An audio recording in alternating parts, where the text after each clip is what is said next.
मी प्राध्यापक वैभव कवडे सहर्ष स्वागत करतो. BCom थर्ड इयरमध्ये आल्याबद्दल सर्व विद्यार्थ्यांचे सर्वप्रथम अभिनंदन. आजचा हा आपला पहिला ऑनलाईन लेक्चर आहे. सब्जेक्टचं नाव आहे मॅनेजमेंट अकाउंटिंग. BCom थर्ड इयरला मॅनेजमेंट अकाउंटिंगमध्ये फिफ्थ सेमिस्टरला 5 चॅप्टर आहे. त्यापैकी आपण फर्स्ट चॅप्टर आहे introduction to management accounting, second आहे फंड फ्लो स्टेटमेंट, थर्ड आहे कॅश फ्लो स्टेटमेंट, फोर्थ आहे marginal costing and break even analysis आणि फिफ्थ आहे बजेट अँड बजेटरी कंट्रोल. आता पहिल्या चॅप्टरमध्ये आपल्याला थेरॉटिकल भाग आहे. त्यामध्ये मॅनेजमेंट अकाउंटिंग म्हणजे काय, मॅनेजमेंट अकाउंटिंगचा स्कोप काय आहे, त्याचे फंक्शन म्हणजे कार्य काय आहे मॅनेजमेंट अकाउंटिंगचे, role of management accounting in decision making, management accounting and financial accounting. साधारणपणे अकाउंटमध्ये 3 प्रकार आहे. फर्स्ट असतं financial accounting, second cost accounting आणि थर्ड जे आहे मॅनेजमेंट अकाउंटिंग. ह्या 3 वेगवेगळ्या पद्धती अकाउंटमध्ये आपल्याला बघायला भेटतात. मॅनेजमेंट अकाउंट हे बेस असतं फायनान्शियल अकाउंटिंगवर. आपण जे BCom फर्स्ट इयरला मॅनेजमेंट फायनान्शियल अकाउंट बघितलेलं आहे, त्यामध्ये आपण जे अकाउंट तयार करतो त्याच्या आधारेच आपल्याला मॅनेजमेंट अकाउंट तयार करावे लागत असतात. मॅनेजमेंट अकाउंट म्हणजे काय, थोडक्यात तर व्यवसाय संदर्भातले जे निर्णय आहे किंवा जे धोरण आहे हे ठरवण्यासाठी आपल्याला आवश्यक ती माहिती उपलब्ध व्हावी यासाठी आपण मॅनेजमेंट अकाउंट तयार करीत असतो. फायनान्शियल अकाउंटिंगमध्ये काय असतं, आपल्या बिझनेसमध्ये किती खरेदी विक्री झालेली आहे, किती नफा झाला, किती तोटा झाला, या सर्वांची इत्थंभूत माहिती ही मॅनेजमेंट फायनान्शियल अकाउंटिंगमध्ये असते. तर सेकंड नंबरला असतो तो कॉस्ट अकाउंटिंग. कॉस्ट अकाउंटिंगमध्ये आपण आपला खर्च कशा पद्धतीने होत आहे, कुठल्या स्टेजवर किती खर्च होत आहे, कशा पद्धतीने होत आहे आणि तो खर्च कसा कमी करायचा या संदर्भातलं विश्लेषण कॉस्ट अकाउंटिंगमध्ये केलं जातं. आणि जे तिसऱ्या नंबरचा जो अकाउंट आहे मॅनेजमेंट अकाउंट, यामध्ये आपण व्यवसाय संदर्भातले जे धोरणं आहे ते धोरणं किंवा जे निर्णय आहे ते निर्णय घेण्यासाठी आवश्यक ती माहिती मॅनेजमेंट अकाउंटच्या आधारे आपल्याला या ठिकाणी भेटत असते. आता हे अकाउंटच्या संदर्भातलं कुठल्या प्रकारचं अकाउंट आहे त्याच्यामध्ये सुरुवातीला आहे fund flow statement. Fund flow म्हणजे काय, निधी. फंड म्हणजे निधी. निधी बिझनेसमध्ये किंवा एखाद्या व्यवसायामध्ये निधी कसल्या प्रकारे येतो, कुठल्या माध्यमातून येतो आणि कुठल्या माध्यमातून खर्च होतो याचं विश्लेषण फंड फ्लो स्टेटमेंटमध्ये आपल्याला करायचं. आपण सुरुवातीला फंड फ्लो स्टेटमेंट बघू कशा प्रकारचं असतं ते. आधी फंड फ्लो स्टेटमेंटमध्ये आपल्याला 2 प्रकारचे अकाउंट तयार करावं लागतं. एक असतं statement of changes in working capital आणि दुसरं फंड फ्लो स्टेटमेंट. आता हा चॅप्टर नंबर सेकंड, याच्यामध्ये आपण 2 प्रकारचे अकाउंट बघू. कुठला, statement of changes in working capital आणि सेकंड आहे फंड फ्लो स्टेटमेंट. आता आपण सुरुवातीला statement of changes in working capital कशा प्रकारे तयार करायचं बघू. त्याच्यामध्ये particular, last year, current year, increasing working capital, decreasing working capital असं 1, 2, 3, 4 आणि 5 प्रकारचे कॉलम तयार करावे लागतात. आता पर्टिक्युलरमध्ये फर्स्ट आहे करंट असेट. आता करंट असेटमध्ये काय काय येतं, cash balance, bank balance, stock, debtors, bills receivable, prepaid expenses आणि ॲडव्हान्टेजेस. लास्ट इयरची अमाऊंट या ठिकाणी घ्यायची, करंट इयरची या ठिकाणी घ्यायची. त्यानंतर त्यामध्ये इन्क्रीज झालं का डिक्रीज झालं ते या अमाऊंटमध्ये घ्यायचं असतो. मग त्यानंतर खाली काय करायचं, टोटल करंट असेट घ्यायचे. ह्या जेवढे काय आपल्याला उदाहरणामध्ये दिलेले आहे करंट असेट तेवढे घ्यायचे आणि त्याची टोटल करायची. त्यानंतर बी नंबरमध्ये काय घ्यायचं, करंट लायबिलिटीज. करंट लायबिलिटीजमध्ये काय येतं, creditors, bills payable, bank overdraft, unpaid expenses, advance income आणि रिझर्व्ह फॉर डाऊटफुल डेट्स म्हणजे RTD. या ठिकाणी काय करायचं, टोटल करंट असेटची बेरीज करायची आणि त्यानंतर काय करायचं, A मायनस B करायचं. हे करंट असेट मधून करंट लायबिलिटी मायनस करायची. त्यालाच काय म्हणतात इन्क्रीजिंग किंवा डिक्रीजिंग वर्किंग कॅपिटल. प्लसमध्ये आलं तर इन्क्रीजिंग, मायनसमध्ये आलं तर decreasing. A minus B total current asset मधून काय करायचं, टोटल करंट लायबिलिटी मायनस करायचं. त्यानंतर आता यामध्ये इम्पॉर्टंट नोट्स काय आहे, increasing current asset, increasing working capital. जर करंट असेट मागच्या वर्षापेक्षा लास्ट इयरपेक्षा करंट इयरमध्ये जर वाढली ती काय करायची, इन्क्रीजिंग वर्किंग कॅपिटल. आणि जर लास्ट इयरपेक्षा करंट इयरमध्ये जर कमी झाली ती कुठे घ्यायची, डिक्रीजिंग वर्किंग कॅपिटलला. परत एकदा लक्षात घ्या, करंट असेट जर वाढले तर increasing working capital, current asset जर कमी झाली तर डिक्रीजिंग वर्किंग कॅपिटल. दोन लक्षात घ्या, increasing current asset, increasing working capital. Decreasing current asset, decreasing working capital. आता लायबिलिटीचे याच्या विरुद्ध असतं, त्यामध्ये increasing current liability, decreasing working capital. म्हणजे जर करंट लायबिलिटी वाढली तर डिक्रीजिंग वर्किंग कॅपिटल होतं. समजा मागच्या वर्षी 5,000 असेल आणि ह्या वर्षी जर 10,000 झाली म्हणजे 5,000 काय आलं आपलं, ते डिक्रीजिंग वर्किंग कॅपिटल. त्यानंतर decreasing current liability, increasing working capital. जर 10,000 असेल आणि ह्या वर्षी जर 5,000 झालं तर 5,000 काय राहील आपलं, ते इन्क्रीजिंग वर्किंग कॅपिटल आहे.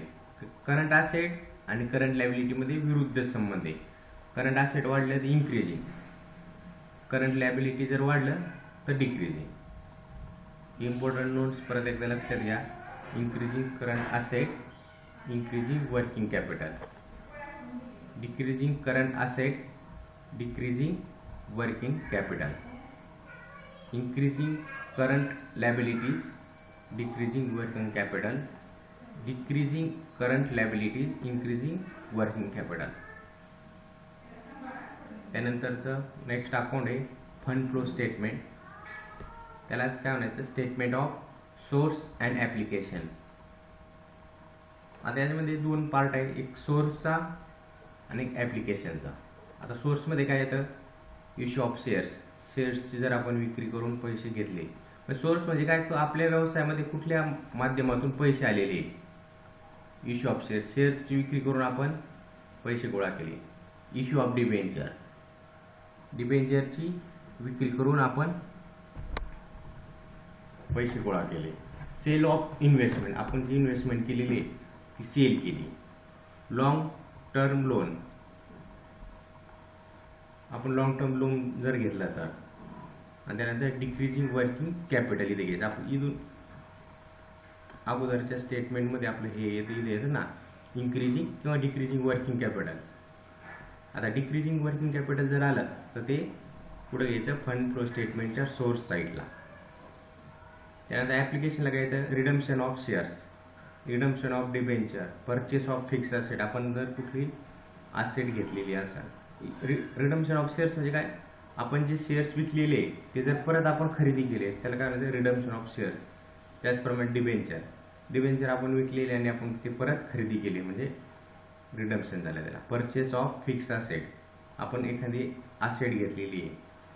परचेस ऑफ इन्व्हेस्टमेंट, एखादी इन्व्हेस्टमेंट केली. त्यानंतर repayment of long term loan, आपलं लॉंग टर्म लोन आपण भरलेलं आहे. Payment of final dividend, payment आपण फायनल डिव्हिडंडचं दिलेलं आहे. पेमेंट ऑफ इंटिरियम डिव्हिडंड, अंतर्गत जो लाभांश आहे तो दिलेला आहे. Payment of income tax, income tax आपण पेड केला. आणि इथं काय ते इन्क्रीजिंग वर्किंग कॅपिटल, आपलं जर वर्किंग कॅपिटल वाढलेलं असेल इथला तर ते कुठे येतं, फंड फ्लो स्टेटमेंटच्या ॲप्लिकेशन साईडला. ह्या अशा प्रकारचं आपल्याला फंड फ्लो स्टेटमेंट आणि statement of changes in working capital तयार करावं लागतं. आता आपण याचं एक उदाहरण बघू. आता आपल्याला या ठिकाणी एक XYZ कंपनी कंपनीचे बॅलन्स शीट दिलेलं आहे. आता हे बॅलन्स शीटला दोन साईड असतात, लायबिलिटी साईड आणि असेट साईड. आणि यांनी आता फंड फ्लो स्टेटमेंट काढण्यासाठी आपल्याला त्या कंपनीचं 2 वर्षाचं बॅलन्स शीट लागतात. इथं त्यांनी दिलेलं आहे समजा 2011-12 लायबिलिटी 2011-12 मध्ये काय, 11 मध्ये काय आणि 12 मध्ये काय. त्यानंतर असेट 2011 मध्ये काय आणि 12 मध्ये काय. इथे काय सांगितलं त्यांनी, सुरुवातीला share capital 1,50,000 2 lakh, general reserve 20,000 35,000, debenture, profit and loss account, creditor, bills payable, provision for tax, outstanding expenses, proposed dividend 18,000 24,000. त्यानंतर असेट साईडला गुडविल दिलेलं आहे, बिल्डिंग दिलेली आहे, प्लांट आहे, इन्व्हेस्टमेंट आहे, डेटर्स आहे, स्टॉक आहे, बिल्स रिसिवेबल आहे, कॅश आहे, बँक बॅलन्स आहे. त्यानंतर खाली ॲडजस्टमेंट दिलेलं आहे का, depreciation of ₹5,000 and 9,000 which been charge on building and plant. Building and प्लांटवर काय आहे सांगितलं त्यांनी, 5,000 आणि 9,000 डिप्रिसिएशन चार्ज करायचे. त्यानंतर सेकंड आहे interim dividend of ₹5,000 has been paid. त्यानंतर income tax of ₹5,000 has been paid, 5,000 income tax paid केलेला आहे. आता याच्यामध्ये ज्या ज्या आयटमवर ॲडजस्टमेंट आहे त्या अकाउंट त्याचे आपल्याला काय करावं लागेल, सेपरेट अकाउंट तयार करावं लागेल. आता आपल्याला 2 तर कंपल्सरी आहे, फंड फ्लो स्टेटमेंट आणि statement of change in working capital, हे आपल्याला तयार करावं लागतात. त्याच्याबरोबर काय तयार करावं लागेल आपल्याला, कुठलं तयार करावं लागेल, कुठली ॲडजस्टमेंट आहे, बिल्डिंग अँड प्लांटवर. बिल्डिंग अँड प्लांटचं एक अकाउंट तयार करावं लागेल. त्यानंतर बिल्डिंगचं एक, प्लॅनचं एक. त्यानंतर आणखी काय आहे, प्रोव्हिजन फॉर टॅक्स. त्यानंतर प्रॉफिट अँड लॉस अकाउंट तयार करावं लागतं आणि फंड फ्लो तयार करावा लागतो. सुरुवातीला एका सेपरेट पेजवर statement of changes in working capital तयार करून घ्या. Particular, last year, current year, increasing working capital, decreasing working capital. त्यानंतर बिल्डिंग अकाउंट करा एक 5-6 ओळीचं, प्लॅन्ट अकाउंट तयार करा, प्रोव्हिजन फॉर टॅक्स अकाउंट तयार करा.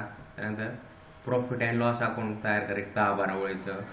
फंड फ्लो स्टेटमेंट तयार करायचं एक 8-10 ओळीचं. अकाउंट तयार झाल्यानंतर काय करायचं, पर्टिक्युलर, लास्ट इयर. आता statement of changing working capital, particular, last year किती राहील 2011, करंट इयर किती राहील 2012, 2012. Increasing working capital, decreasing working capital. Current asset घ्या, करंट ॲसेट घ्यायची इथं. त्यानंतर एक 7-8 ओळी. त्यानंतर करंट लायबिलिटी तयार करून घ्या. Building account, particular rupees, debit credit घ्या. DR साईट, CR साईट लिहून घ्या. त्यानंतर प्लॅन्ट अकाउंट घ्या, particular rupees, DR CR site. Provision for tax account, particular rupees. Profit and loss account, particular rupees किंवा amount घेऊ शकता तुम्ही. Fund flow statement.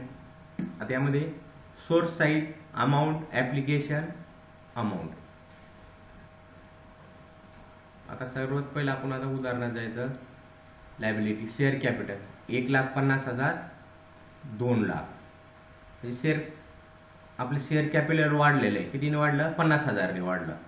Share capital वाढल्याचा अर्थ काय होता, आपण 50,000चे शेअर्स विक्री केलेले, म्हणजे 50,000 आपल्याकडे आलं. शेअर्स कॅपिटल कुठं जातं, फंड फ्लो साईडला. फंड फ्लोच्या सोर्स साईडला पुढं काय, इश्यू ऑफ शेअर्स किती येते, 50,000.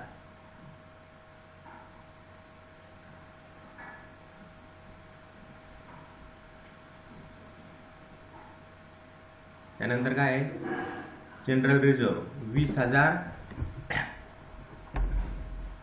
35,000, म्हणजे 15,000नी वाढलेले. जनरल रिझर्व्ह कुठं जातं? प्रॉफिट अँड लॉस अकाउंटला. प्रॉफिट अँड लॉस अकाउंटला घ्या त्याचं जनरल रिझर्व्ह. हां, टू जनरल रिझर्व्ह कितीने वाढलेले आहे आपलं? 15,000ने.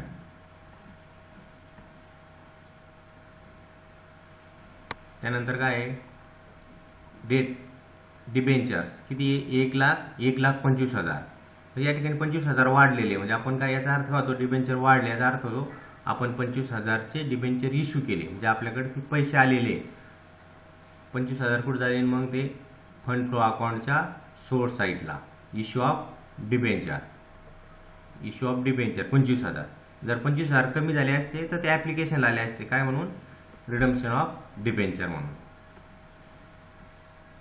त्यानंतर काय आहे? Profit and loss account. आता प्रॉफिट अँड लॉस अकाउंट आपण तयार केलेलं आहे. प्रॉफिट अँड लॉस अकाउंटचं आता हे जे लास्ट इयरचं जे असतं ते ओपनिंग बॅलन्स आणि करंट इयरचं क्लोजिंग बॅलन्स असतं. प्रॉफिट अँड लॉस अकाउंट आपण तयार केलेलं आहे. हां, हे बाय ओपनिंग बॅलन्स CR साईडला येतं ते 20,000 आणि याचं टू क्लोजिंग बॅलन्स 30,000. जेवढे काही लायबिलिटी साईडची ॲडजस्टमेंट आहे किंवा अकाउंट आहे त्याचं ओपनिंग बॅलन्स CRला जातं आणि क्लोजिंग कुठे जातं? DRला.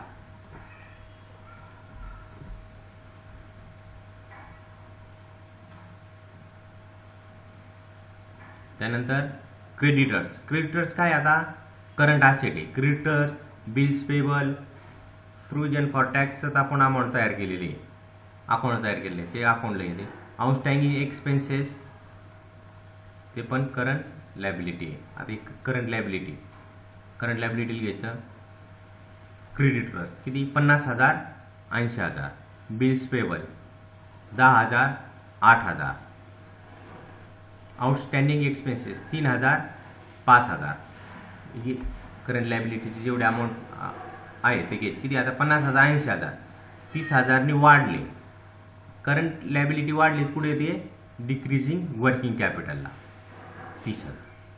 करंट लायबिलिटी कमी झाली, increasing working capital. Current liability वाढली, डिक्रीजिंग वर्किंग कॅपिटल.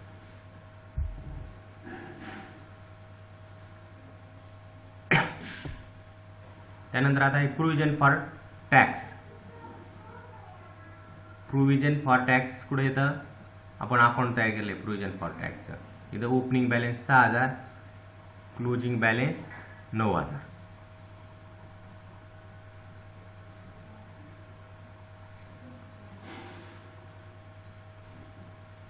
तिथे काय आहे? प्रपोज्ड डिव्हिडंड किती? 18,000, 24,000. आता 18,000चा मागच्या वर्षाचा आहे आणि 24,000 चालू वर्षाचा. म्हणजे आता मागच्या वर्षाचा म्हणजे आपण हा पेड केलेला आहे. पेड केले असल्यामुळे तो कुठं जातो? फंड फ्लो स्टेटमेंटच्या ॲप्लिकेशन साईडला. प्रपोज्ड डिव्हिडंड 18,000 आणि जो नेक्स्ट आहे 24,000 तो कुठं देतो? प्रॉफिट अँड लॉस अकाउंटला. टू प्रपोज्ड डिव्हिडंड 24,000 म्हणजे आपल्याला देणं आहे, खर्च येतो आपला म्हणून ते प्रॉफिट अँड लॉस अकाउंटच्या DR साईडला. आता इकडं लायबिलिटी साईडचे आपले सर्व अमाऊंट झालेले. त्यानंतर आता गुडविल. असेट साईडचं गुडविल आहे 60,000, 48,000. कितीने कमी झालं? जवळपास 12,000ने कमी झालं. 12,000ने कमी झालं कुठं? तर प्रॉफिट अँड लॉस अकाउंटला येईल ते DR साईडला. To goodwill 12,000. त्यानंतर काय? आता बिल्डिंग अँड प्लांट. आणि बिल्डिंग अँड प्लांटला आपण सेपरेट अकाउंट तयार केले कारण त्याच्यावर ॲडजस्टमेंट आहे. त्याच्यामुळे काय करायचं? ते सेपरेट अकाउंट तयार करेल. आता असेट साईडचे जेवढे काही आयटम आहे त्याचं ओपनिंग साईड DRला जातं. लायबिलिटीच्या अपोजिटमध्ये. आता हे लायबिलिटीचं असलं ते काय होतं? ओपनिंग जात होतं CRला. आता हे असेट असल्यामुळे हा हे ओपनिंग जाईल DRला. Opening balance, closing balance. प्लॅनचं पण तसंच. ओपनिंग बॅलन्स, क्लोजिंग बॅलन्स इथं आपण टाकून घ्यायचं. ओपनिंग बॅलन्स 60,000 आहे, क्लोजिंग बॅलन्स 1,40,000 आहे. त्यानंतर इन्व्हेस्टमेंट 10,000 आता इन्व्हेस्टमेंट 10,000 असल्यामुळं त्याचं कुठल्याच इफेक्ट होत नाही, कारण ती वाढली पण नाही आणि कमी पण नाही झाली, त्यामुळे त्या स्थितीत ठेवता येते. जर ही शॉर्ट टर्म इन्व्हेस्टमेंट जर म्हणून दिली असेल तर ती मग आपली करंट असेटला आली असते. आता ही डेटर, stock, bills receivable, cash, bank हे सगळं काय आहे, करंट असेट आहे. आपण ते करंट असेटमध्ये घेऊ. Debtors, stock, bills receivable, cash आणि शेवटी बँक. आता करंट असेट वाढली, 90,000 होते 95,000 आहे, 5,000 वाढली म्हणून इन्क्रीज इन वर्किंग कॅपिटल 5,000. आता हे सर्व वाढलेले म्हणून इन्क्रीज साईडला. जर करंट असेट जर कमी झाली असती तर कुठे आली असती, डिक्रीज साईडला. लायबिलिटीचं उलट असतं, करंट असेट जर वाढली तर डिक्रीजला येते आणि कमी जर झाली तर इन्क्रीजला येते. आता या ठिकाणी आपले हे सर्व बॅलन्स शीटमधले झालं. आता ॲडजस्टमेंट काय आहे, डिप्रिसिएशन 5,000 आणि 9,000 चार्ज ऑन बिल्डिंग. आता डिप्रिसिएशनचे दोन इफेक्ट होते, एक प्रॉफिट अँड लॉस अकाउंटला आणि एक त्या पर्टिक्युलर अमाऊंट अकाउंटला. To depreciation building 5,000, plant 9,000 14,000. Particular अकाउंटला बिल्डिंग CRला ॲडजस्ट होईल ते बाय डिप्रिसिएशन 5,000 बाय डिप्रिसिएशन 9,000 प्लॅन्टला. त्यानंतर इथे काय इंटिरियम डिव्हिडंड किती दिलेला आहे, 5,000 हॅज बीन पेड म्हणून काय होता, हा पहिला इफेक्ट कुठे जातो, प्रॉफिट अँड लॉस अकाउंटला जाईल. टू इंटिरियम डिव्हिडंड 5,000 आणि दुसरा इफेक्ट कुठे जातो, पैसे गेले आपले, डिव्हिडंड दिला म्हणजे आपण ते पैसे दिले, तो फंड फ्लो स्टेटमेंटच्या ऍप्लिकेशनला. इंटिरियम डिव्हिडंड 5,000. त्यानंतर हे काय, income tax of ₹5,000 has paid. Income tax paid केला म्हणून त्याचा इफेक्ट कुठे जातो, त्याचा अकाउंट तयार केलेलं आहे, प्रोव्हिजन फॉर टॅक्स अकाउंट. इथं काय येतं, टू कॅश पेड 5,000. त्याचा दुसरा इफेक्ट जातो फंड फ्लोला. आपण इन्कम टॅक्स पेड केलेला आहे, काय येतं, इन्कम टॅक्स पेड 5,000.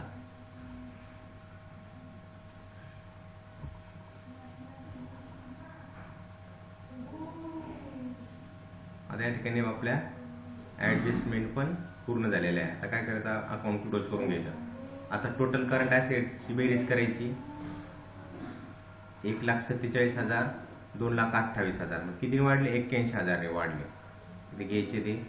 त्यानंतर टोटल करंट लायबिलिटी 63,000, 93,000